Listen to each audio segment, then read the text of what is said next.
caalamka naga soo garay oo la socodsiiyay anigu Cabdirasaaq wararkeena waxa ugu doorka Room shirka Garowe oo burburay iyo khilaaf ka taagan magaalada Kismaayo kadib markii ay isku dhaceen Cabdinaasir Seraar Maax oo horay ugu dhawaa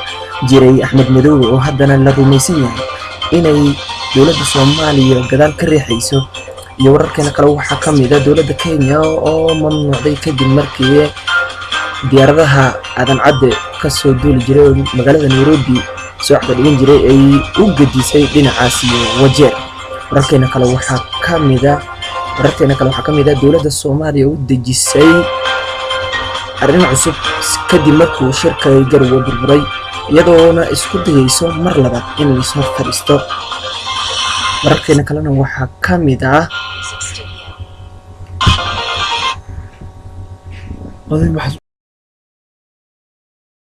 عليكم كلنتي wanaagsan oo wacan hadahan kale wax naga barateen war wixii dalkii dibadda naga soo gaaray halkani waa Goobaran waxay la socodsiin doonaan anigu Cabdirasaaq shirkii Garowe gabi ahaanba burburay iyo dowladda federaalka Soomaaliya oo sheegtay inay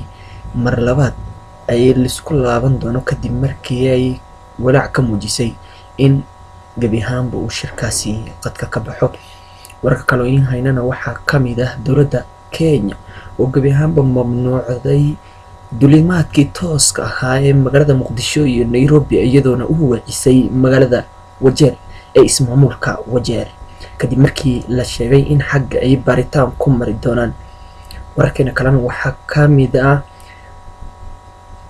dowladda Mareykanka oo cunaqabatayn ama ku soo rogtay canshuur dheeraad ah alaabihii ka imaanayay ama alaabihii loo dhoofinayay China kadib markii ay mar labaad ay ku baaqday inay fariistaan dowladda Mareykanka iyo China wararkeena kalena waxa ka mid ah magaalada Kismaayo